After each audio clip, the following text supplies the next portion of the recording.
Avril 1945. Les troupes britanniques et canadiennes prennent d'assaut les portes de Bergen-Belsen, un camp de concentration nazi situé en Basse-Saxe. Selon les rapports des services de renseignement, seuls des prisonniers de guerre y étaient détenus.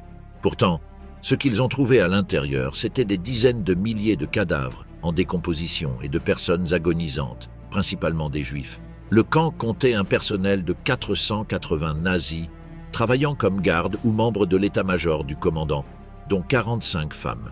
Le tribunal qui a jugé les crimes de Bergen-Belsen a été clément envers ces femmes, en raison de leur genre, malgré leurs crimes indicibles. En réalité, ces femmes faisaient partie des criminels les plus cruels et sanguinaires à avoir jamais existé sur cette planète. Voici l'histoire des 9 gardiennes qui ont été emprisonnées et des 3 gardiennes qui ont été pendues pour leur participation au génocide, dont Irma Grese, la tristement célèbre Ange de la Mort. Ensemble, ces 12 cavalières de l'Apocalypse étaient responsables de 50 000 morts à Bergen-Belsen. Bienvenue à The Marshall Memoirs. Les pendaisons macabres des gardiennes à Hamelin. Les procès dits de Belsen eurent lieu 5 mois après la libération du camp, avant même les célèbres procès de Nuremberg. Le procès de Belsen attira une attention médiatique internationale considérable. Il donna au monde un premier aperçu réel de l'horreur insondable de l'Holocauste et de la fabrique de la mort qu'était Auschwitz-Birkenau. Ce fut également la première fois qu'un film fut présenté comme preuve dans un procès pour crimes de guerre. Les accusés de crimes de guerre furent jugés par les tribunaux militaires britanniques dans un ancien gymnase de la Lindenstrasse, à Lüneburg, au Curiohaus de Hambourg, à Wuppertal et ailleurs, par exemple Georg Otto Sandrock. Entre 1945 et 1949, 937 personnes furent jugées pour crimes de guerre par des tribunaux militaires britanniques dans la zone britannique de l'Allemagne. 677 d'entre eux furent condamnés, 230 étant condamnés à mort. 174 sentences de mort furent exécutées avant la fin de l'année 1945, la plupart dans la terrifiante prison de Hamelin. Ce ne fut pas le joueur de flûte, mais un bourreau sans pitié nommé Albert Pierrepoint, qui fut désigné par l'armée britannique pour procéder aux pendaisons. Bien qu'il fût un officier de bas rang, l'armée ordonna qu'il soit traité comme ayant le grade équivalent de lieutenant-colonel. Il fut transporté en avion en Allemagne, spécifiquement pour mener les exécutions, et logé dans un hôtel de luxe où il était récupéré en jeep chaque jour pour être conduit à la prison. Au total, 191 hommes et 10 femmes furent pendus à Hamelin, plus un homme, Théophile Walasek, qui fut abattu. Albert Pierrepoint réalisa toutes les pendaisons lui-même avec un grand professionnalisme. Il fut assisté dans cette tâche par le major Richard Anthony O'Neill, le sergent James Hunter, Edwin James Roper et Alexander Hurry. Une directrice de prison britannique ou son adjointe devait être présente lors des exécutions féminines. L'adjointe de la directrice de la prison de Strangeways, une femme nommée Wilson, était présente lors des 3 premières pendaisons le 13 décembre 1945. Mis à part ces personnes, les exécutions se déroulèrent avec un public très limité. Au total, 146 hommes et 10 femmes furent pendus pour crimes de guerre. Une potence fut installée dans l'aile ouest du bâtiment principal de la prison de la ville de Hamelin, en Basse-Saxe. Cette aile était isolée du reste de la prison. La potence était calquée sur le modèle de celle de la prison de Pentonville à Londres, avec des trappes suffisamment larges pour permettre des pendaisons doubles, qui était la norme ici. Les prisonniers avaient la possibilité de recevoir les services d'un ministre de leur religion avant leur exécution. Bien qu'une femme fût présente pour les pendaisons, c'est Pierrepoint lui-même qui insista pour effectuer toute la procédure lors de la pendaison des 3 gardiennes de Bergen-Belsen. Il est rapporté qu'il nourrissait une haine particulière pour les femmes et qu'il semblait y prendre plaisir.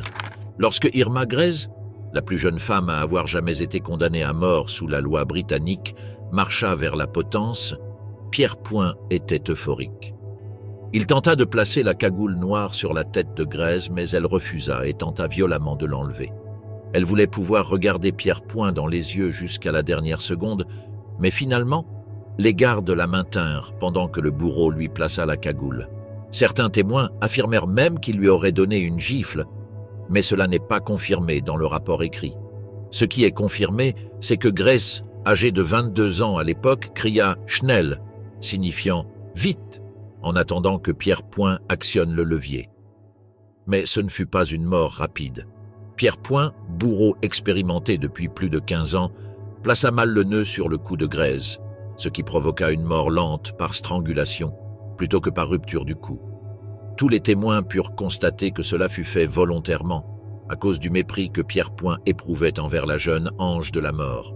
Johanna Bormann fut la suivante. Elle était une très petite femme, ce qui lui avait valu le surnom de Belette. Complètement abattue, elle avertit le bourreau. « J'ai mes sentiments », dit-elle. Son exécution fut rapide et relativement indolore. Il en fut de même pour Elisabeth Volkenrath, qui avait affirmé lors du procès que les conditions de vie dans le camp étaient insupportables non seulement pour les prisonniers, mais aussi pour elle et les autres travailleurs ordinaires. Malgré cette affirmation incroyable, elle fut condamnée et mourut à la potence en décembre 1945 avec ses anciennes collègues. La libération sanglante du camp de concentration de Bergen-Belsen. La libération des camps n'a pas mis fin au décès. Des milliers de personnes, affamées, battues et épuisées, sont mortes dans la première semaine suivant leur liberté retrouvée. Pour beaucoup, leurs corps ont tout simplement lâché. Pour d'autres, la nourriture riche que leurs sauveteurs pensaient leur donner pour retrouver des forces était trop pour leurs organismes affaiblis. À Dachau, le taux de mortalité quotidien dans les jours qui ont suivi la libération était de 200 personnes. À Bergen-Belsen, il était de près de 500. L'assaut de Bergen-Belsen ne faisait pas partie des plans des Alliés. Au début du mois d'avril 1945, les troupes de la 11e division blindée britannique étaient mobilisées dans le nord de l'Allemagne, près de Hambourg, en direction de Berlin. Cela faisait partie de la dernière poussée vers la victoire des Alliés contre les forces du nazisme. À un moment donné, ils ont été interceptés par un homme allemand portant un drapeau blanc. Il affirmait venir d'un endroit appelé Bergen-Belsen et demandait une trêve. Les officiers britanniques en charge de la division n'étaient pas intéressés par la négociation avec lui, mais le camp de Bergen-Belsen se trouvait plus loin sur leur chemin d'avancée. Ils pensaient que c'était une bonne occasion de libérer certains de leurs camarades qui étaient peut-être retenus captifs dans le camp de prisonniers de guerre, sans tirer un seul coup de feu. Ils acceptèrent donc de se rendre à Bergen-Belsen. Cependant, il y eut un problème. L'émissaire envoyé pour négocier la trêve expliqua que le typhus s'était propagé dans un camp de prisonniers là-bas et qu'il y avait un danger que la maladie se propage au-delà des limites du camp. Le 15 avril, les soldats du 63e régiment anti-chars furent les premiers à entrer dans le camp de Belsen. Rien de ce qu'ils avaient vu en 6 ans de guerre ne pouvait les préparer à ce qu'ils allaient découvrir dans le camp. Lorsque les soldats alliés prirent d'assaut le camp en avril 1945, ils trouvèrent 60 000 personnes mourantes et 13 000 cadavres. En raison de l'épidémie de typhus et du manque de main-d'œuvre, personne n'avait pris la peine d'enterrer les morts. Durant les jours et semaines suivants, on estime que 500 personnes mouraient chaque jour à cause de l'épidémie de typhus qui sévissait dans le camp depuis des mois. Le 15 avril fut un jour heureux pour les détenus du camp de concentration, mais leur souffrance était loin d'être terminée. Bergen-Belsen n'avait jamais été destiné à devenir un centre d'extermination. Cependant, en raison des cruautés de la guerre et de l'inexpérience des soldats britanniques et ensuite canadiens qui l'ont libéré, le nombre de victimes fut inhabituellement élevé. Et peut-être que le fait le plus tragique est que sur les 50 000 personnes qui sont mortes à Bergen-Belsen, environ 35 000 ont perdu la vie dans les quelques mois précédant la libération. Ces Juifs n'ont jamais su à quel point ils étaient proches de retrouver enfin la liberté. Dans les semaines et les mois qui ont suivi, les soldats britanniques, le personnel médical et les bénévoles ont apporté un certain ordre au chaos sinistre. Les morts furent enterrés, les malades furent soignés et réhabilités, des squelettes à peine vivants commencèrent à retrouver leur humanité, et les enfants recommencèrent même à s'amuser et à jouer. Une fois la situation quelque peu sous contrôle, les Britanniques se sont tournés vers ceux qui étaient responsables des atrocités révélées au monde en avril 1945. En tête de liste se trouvait le commandant du camp de Belsen au moment de sa libération, le capitaine SS Joseph Kramer. Kramer était responsable du camp de concentration de Belsen depuis décembre 1944, après avoir été un administrateur principal du camp d'Auschwitz, où il supervisa de nombreuses chambres à gaz pour les Juifs dans le sous-camp de Birkenau. Vers la fin de la guerre, Bergen-Belsen, situé au cœur de l'Allemagne, était devenu un camp de réception pour de nombreux prisonniers évacués des camps situés plus à l'est, alors que l'armée soviétique avançait vers l'ouest. Cela provoqua évidemment la surpopulation chronique, la famine et les maladies découvertes par les forces libératrices britanniques. Ces conditions furent encore aggravées par le régime brutal de Cramer, qui lui valut le surnom de la bête de Belsen. Sous sa direction, Bergen-Belsen devint l'un des camps les plus meurtriers, peut-être même le plus meurtrier d'Allemagne sans chambre à gaz. Les meurtres de vengeance, les premières morts nazies après la libération. Dans les jours précédant la libération, la plupart des membres du personnel SS présents au camp furent autorisés à partir. Seul un petit nombre d'hommes et de femmes SS, y compris le commandant du camp Joseph Cramer, restèrent pour maintenir l'ordre à l'intérieur du camp. Les murs extérieurs du système de camp étaient gardés par des troupes hongroises et des soldats allemands réguliers.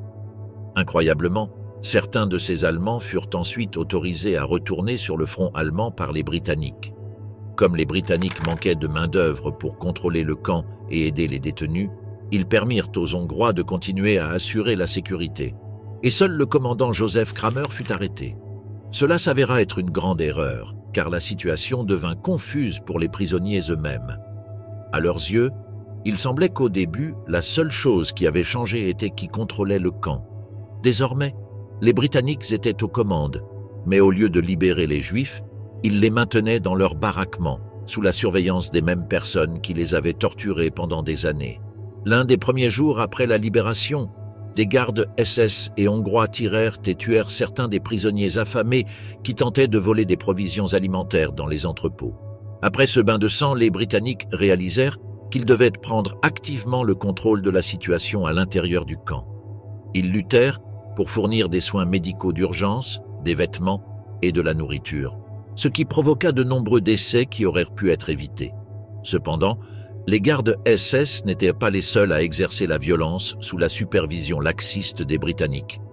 Immédiatement après la libération, des meurtres de vengeance eurent lieu dans l'un des camps satellites que la SS avait créé dans la zone des casernes militaires qui devinrent plus tard le camp de Hohn. Hohn deviendra un terrain d'entraînement important pour les soldats britanniques pendant la guerre froide. Au début d'avril 1945, environ 15 000 prisonniers du camp de concentration de Mittelbau-Dora y avaient été déplacés. Ces prisonniers étaient dans une bien meilleure condition physique que la plupart des autres, et ils avaient été placés dans les casernes, indistinctement, aux côtés des Kapos, qui avaient été leurs surveillants à Mittelbau. Dès que les Britanniques prirent le contrôle de la situation, comprenant qu'ils fermeraient les yeux sur tout ce qui se passait dans le camp satellite, des milliers de prisonniers attaquèrent les 170 Kapos présents dans les baraquements. Ils n'avaient pas d'armes, alors ils se relayaient pour les frapper, les piétiner au sol, tandis que d'autres détenus leur tenaient les bras.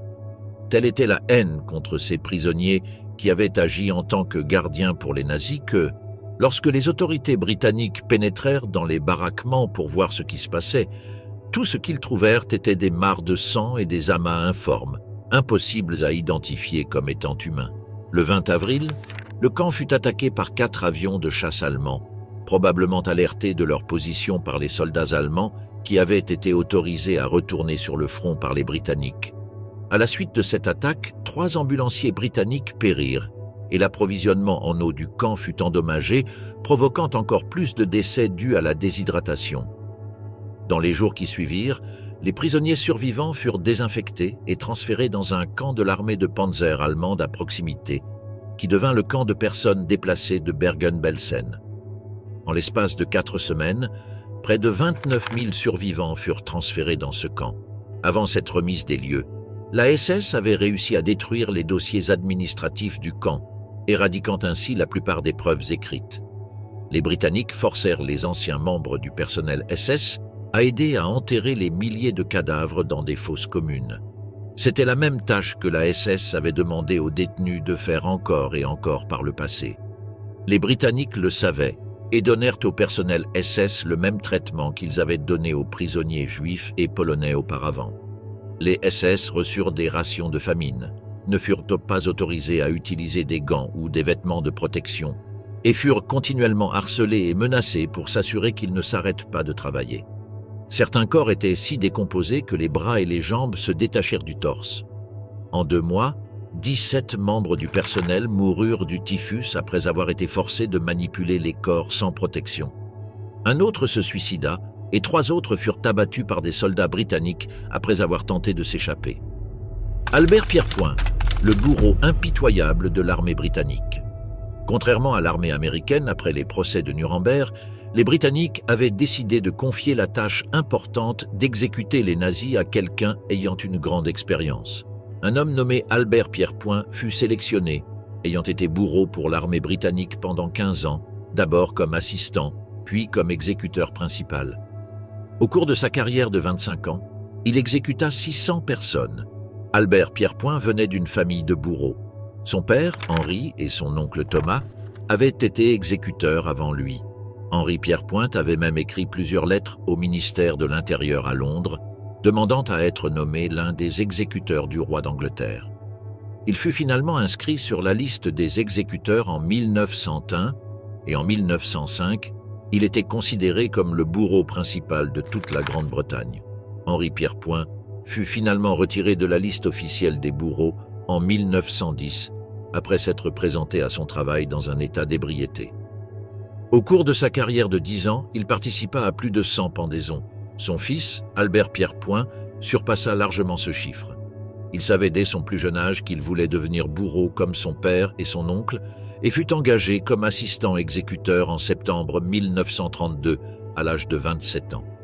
Sa première exécution eut lieu en décembre de la même année, où il travailla aux côtés de son oncle Tom, fier de lui. En octobre 1941, il effectua sa première pendaison en tant qu'exécuteur principal. Pierrepoint était déjà célèbre dans son domaine avant les procès de Belsen. Il exécuta plusieurs criminels de guerre en Allemagne et en Autriche, mais avant la guerre, il fut le principal bourreau dans plusieurs affaires célèbres en Grande-Bretagne. Il mit fin au jour de Gordon Cummins, connu sous le nom du Blackout Ripper, de John Hay, le meurtrier au bain d'acide, et de John Christie, surnommé le tueur de Rillington Place. Il était connu pour son attention aux détails, prenant toujours le temps de tester la potence avec un sac lesté avant l'exécution, afin qu'aucune surprise ne survienne au moment fatidique. Il prenait également des notes sur la taille et le poids des prisonniers pour calculer avec précision la longueur exacte de la corde et la hauteur de la chute. Pendant la guerre, il fut chargé de pendre 15 espions allemands ainsi que des militaires américains ayant commis des crimes capitaux en Angleterre. En décembre 1941, il exécuta le célèbre espion Karel Richter, capturé après avoir parachuté sur le sol anglais. Pour les procès de Belsen, il fut envoyé à l'étranger pour la première fois et établit son bureau à la prison de Hamelin, en Basse-Saxe. Pierrepoint se rendit plusieurs fois à Hamelin et entre décembre 1948 et octobre 1949, il exécuta 226 personnes, souvent plus de 10 par jour, et parfois des groupes allant jusqu'à 17 personnes en 2 jours. Cependant, pour ses premières pendaisons, il prit son temps. Il s'agissait des nazis condamnés lors des procès de Belsen, des hommes et des femmes de la SS responsables des crimes de guerre au camp de concentration de Bergen-Belsen. 3 femmes et 10 hommes furent pendus le 13 décembre 1945. Il commença par exécuter les femmes, une par une, à commencer par Irma Grese. Ensuite, il pendit les hommes, 2 par 2, car la potence spécialement construite avait été conçue à cet effet. Lorsqu'il actionna le levier, la trappe sous les 2 hommes s'ouvrit, et ils tombèrent vers leur mort. Il est rapporté que tous les hommes et les femmes, à l'exception de Grese, moururent instantanément par rupture de la nuque. Pierrepoint prit sa retraite en 1956, après que le gouvernement n'eût pas payé ses honoraires complets, lorsqu'une exécution fut annulée à la dernière minute. Il considéra cette attitude comme un manque de respect après 25 ans de service et envoya immédiatement son télégramme de démission.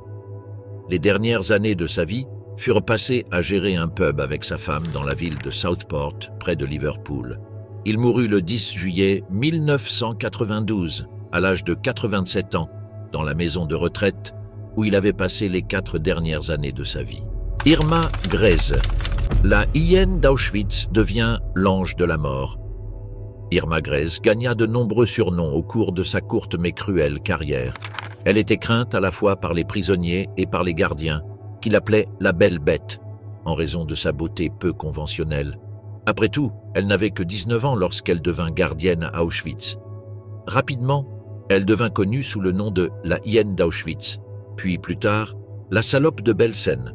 Enfin, les journaux annoncèrent sa mort en 1945 sous le surnom de l'Ange de la Mort, un nom qu'elle partageait uniquement avec Joseph Mengele, l'un des membres les plus maléfiques de la SS. Grese avait quitté l'école à l'âge de 15 ans, peu après que sa mère se soit suicidée. Fanatique nazie dès son plus jeune âge, elle rejoignit la SS et consacra son temps aux activités de l'organisation. À l'âge de 18 ans, Grese se porta volontaire pour une formation au camp de concentration de Ravensbrück, ce qui mit son père en colère après avoir découvert son nouvel uniforme de travail. Grese dénonça son père et il fut arrêté peu après.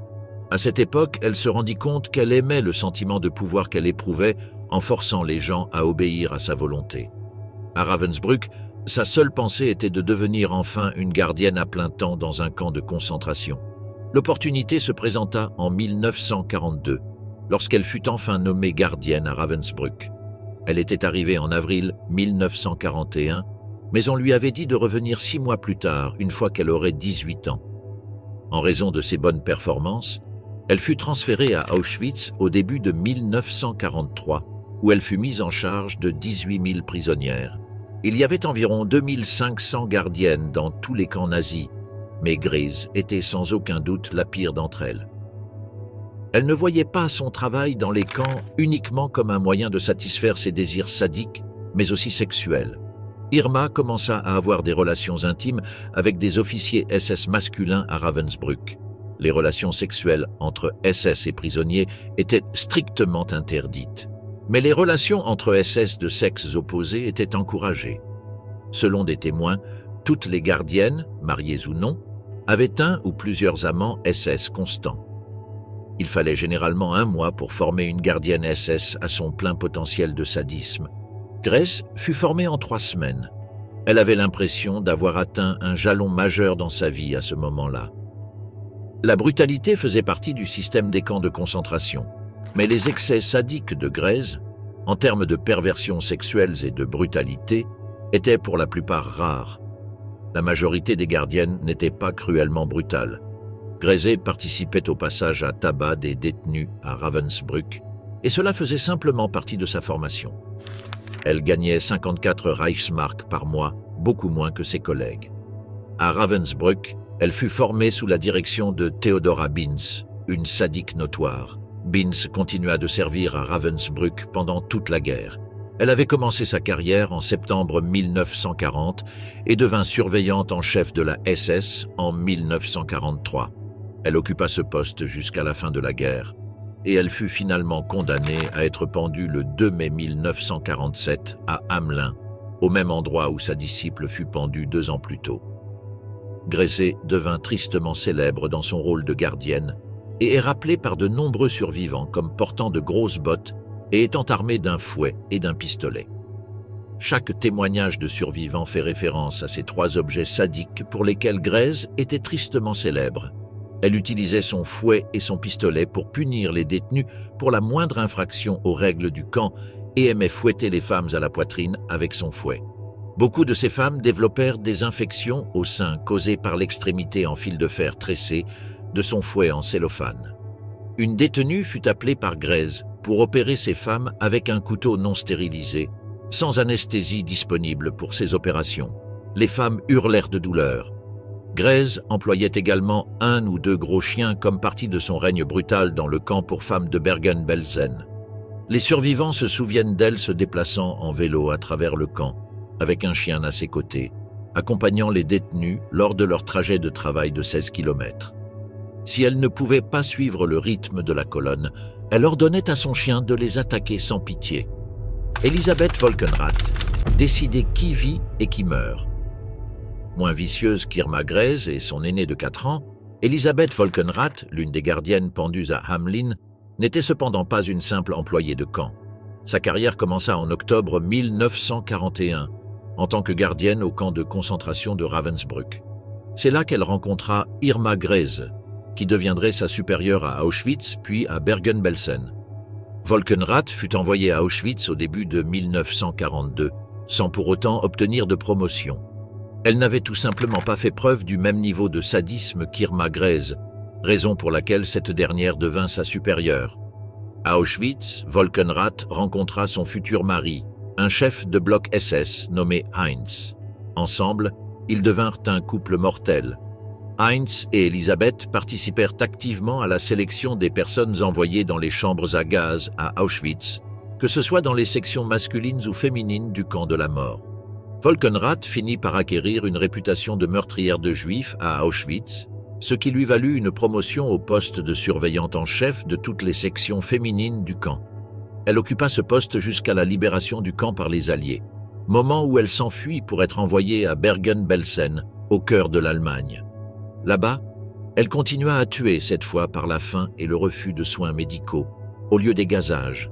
Lors des procès de Belsen, des témoins affirmèrent que les gardiennes tuaient les plus faibles et jetaient de nombreuses filles au sol pour les piétiner. Tout comme leurs homologues masculins, les gardiennes, dès leur arrivée dans les camps, étaient formées pour devenir dures et punir sévèrement les prisonniers lorsque nécessaire.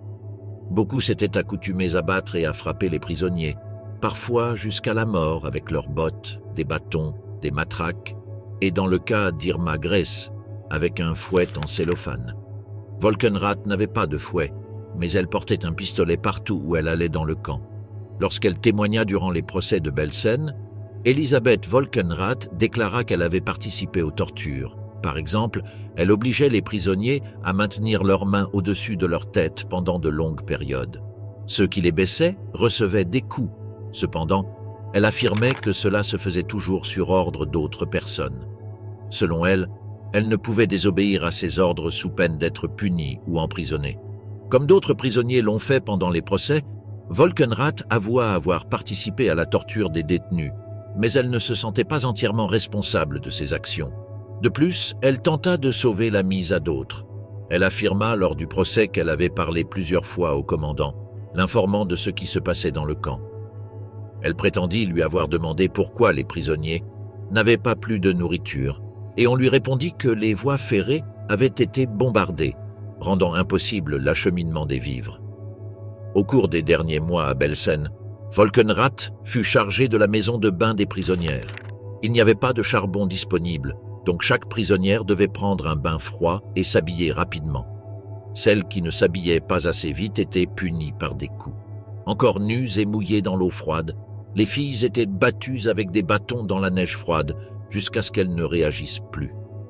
À ce moment-là, leurs camarades de bloc devaient les traîner avec leurs vêtements jusqu'au baraquement.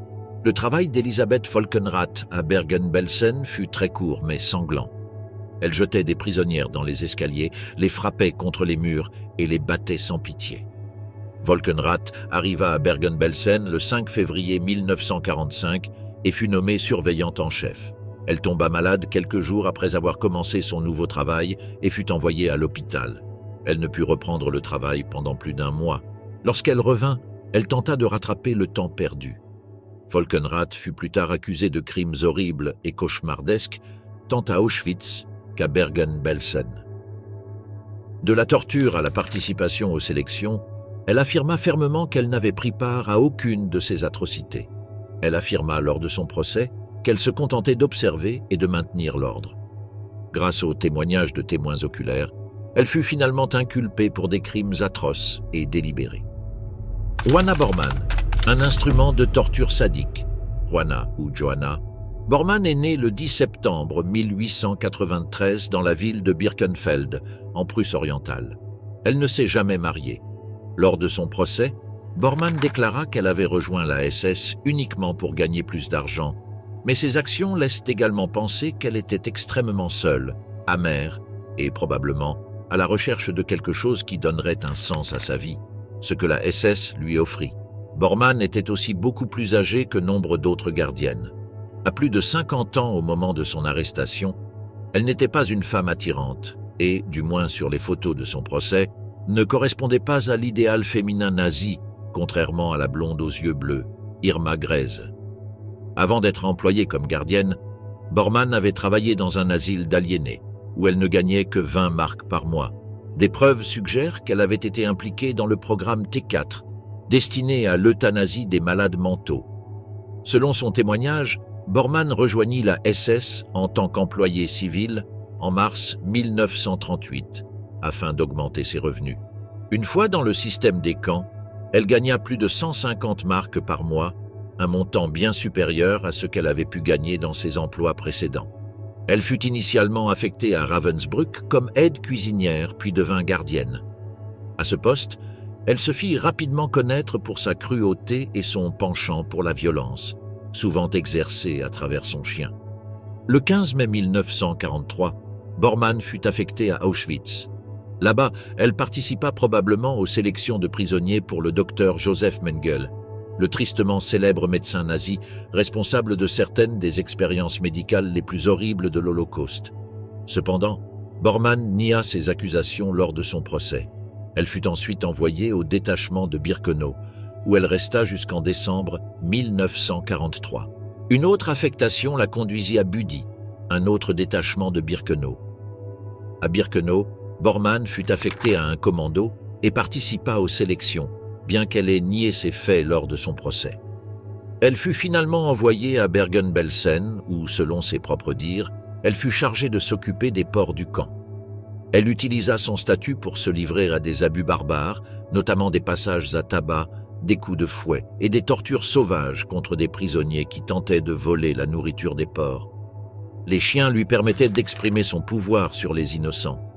Pendant son service dans les camps, Bormann utilisait son chien pour attaquer les prisonniers. Plusieurs survivantes ont raconté des récits horribles sur l'utilisation sadique de son chien ou de ses chiens par Bormann. De nombreux témoignages corroborent le fait qu'elle utilisait continuellement son chien pour punir les prisonniers. Lors de son procès, Bormann se défendit en affirmant qu'elle avait acheté un chien comme animal de compagnie et qu'elle ne le gardait que comme tel. Elle affirma également qu'elle avait donné son chien et ne l'avait récupéré que lorsqu'il était tombé malade. Elle déclara qu'elle n'avait jamais utilisé l'animal pour attaquer les prisonniers sous sa garde, malgré les témoignages de 5 survivants affirmant le contraire. On raconte qu'elle avait lâché son chien sur une prisonnière menstruée à Bergen-Belsen, bien que Bormann ait toujours affirmé que son chien n'était qu'un simple animal de compagnie, qu'il n'était pas un chien dressé par la SS et qu'elle n'avait jamais reçu la permission de l'utiliser au travail. Il est difficile de comprendre pourquoi elle niait si fermement avoir jamais laissé son chien attaquer quelqu'un, comme si elle tentait de sauver la réputation de l'animal. De nombreux récits horrifiants proviennent de prisonnières qui ont été témoins de l'utilisation du chien de Bormann pour blesser des détenus. Des preuves supplémentaires proviennent des paroles de Heinrich Himmler lui-même, qui encourageait activement l'utilisation des chiens comme outil pour les gardiennes dans les camps de la mort. Hertha Ehlert, innocente jusqu'à ce qu'on lui demande de tuer. Le cas d'Hertha Ehlert illustre parfaitement comment des individus apparemment innocents et inoffensifs peuvent rapidement devenir des machines à tuer. Ehlert travaillait comme assistante boulangère à Berlin, jusqu'à ce qu'elle soit appelée à travailler pour la SS par l'Office du travail le 15 novembre 1939. Les femmes ne pouvaient pas rejoindre la SS, mais elles pouvaient y travailler. Et il n'était pas rare que la SS leur fournisse des uniformes et des accréditations officielles. Pendant son procès, Ehlert maintint toujours qu'elle avait été recrutée de force lorsqu'elle commença à travailler comme novice au camp de concentration de Ravensbrück. De ce fait, elle occupa toujours des postes mineurs et ne participa ni aux tortures ni aux meurtres. Selon ses propres dires, son seul rôle à Ravensbrück consistait à s'assurer que les travailleurs civils ne se mêlaient pas aux prisonniers, et plus tard, elle accompagna des groupes de travail en dehors du camp. En octobre 1942, elle fut transférée comme gardienne au camp de Majdanek, près de Lublin, en Pologne. Là encore, selon son témoignage lors de son procès, elle affirma avoir été déplacée comme punition pour avoir été trop gentille avec les prisonniers, en ne leur infligeant pas de punitions assez sévères et en les aidant à se nourrir. Cependant, selon les procès de Belsen, elle avait reçu une prime et de meilleures conditions de travail dans ce camp, prouvant qu'elle n'avait pas été punie. Vers le milieu de 1944, elle fut transférée à Cracovie. Là, les officiers SS remarquèrent qu'elle était trop clémente, polie et serviable envers les prisonniers et la renvoyèrent à Ravensbrück pour suivre un nouveau cours de formation, cette fois sous la direction de Dorothea Binz. C'est pendant cette période qu'Ehlert divorça de son mari. Beans, qui avait aussi été la formatrice d'Irma Grese et d'autres, fit d'Ehlert une tueuse impitoyable, fidèle à sa réputation. Ehlert fut ensuite envoyée au camp de concentration d'Auschwitz en tant que surveillante des femmes responsables des commandos.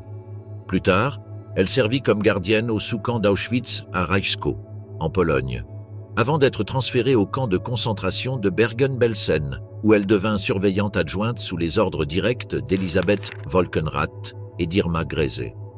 C'est durant cette période qu'elle commit la plupart des crimes pour lesquels elle fut finalement condamnée. Herta Ehlert était l'exact opposé d'Irma Grese. Elle était extrêmement obèse et avait des difficultés à marcher, mais elle était également sournoise, vicieuse dans son caractère et une experte absolue dans l'utilisation du fouet.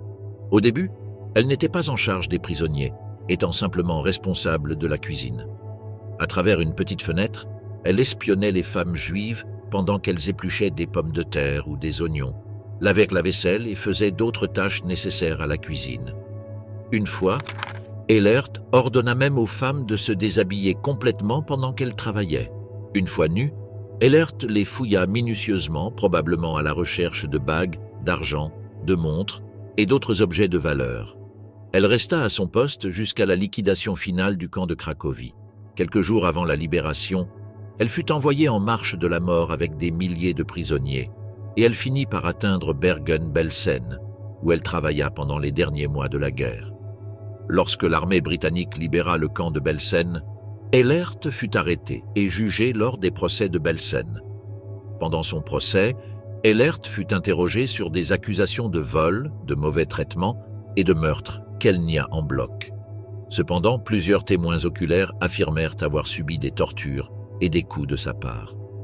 Ehlert plaida non coupable à toutes les accusations. Elle fut reconnue coupable pour ses actions à Belsen, mais innocente pour celles à Cracovie, où les preuves étaient insuffisantes. Ehlert fut condamnée à 15 ans de prison, mais sa peine fut réduite à 12 ans et elle fut libérée prématurément le 7 mai 1953. Elle avait purgé à peine la moitié de sa peine initiale et vécu le reste de sa vie en tant que femme libre.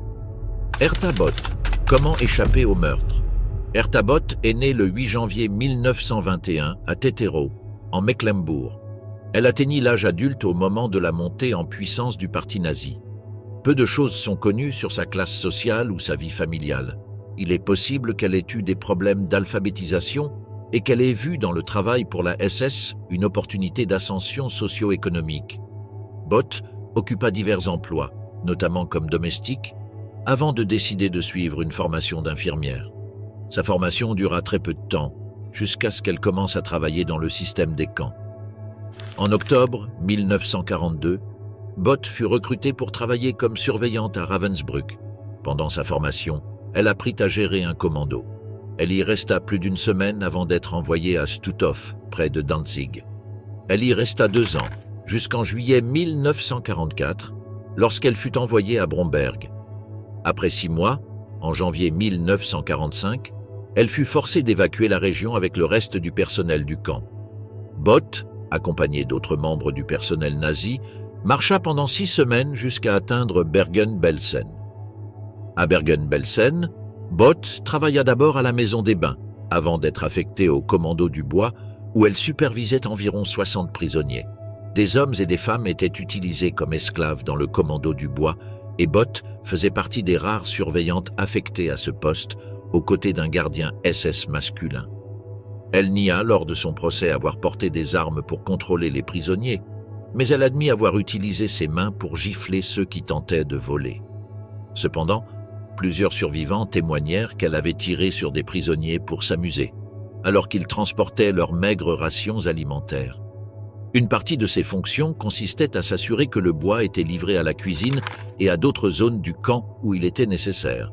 Pendant qu'elle travaillait à Bergen-Belsen, plusieurs survivants relatèrent qu'elle battait les détenus avec ses poings et des morceaux de bois pour des infractions mineures, comme voler des restes de nourriture ou du bois. Lors de son procès, il fut rapporté qu'elle avait battu une femme nue avec un bâton en caoutchouc dans la maison des bains, lui infligeant de graves douleurs.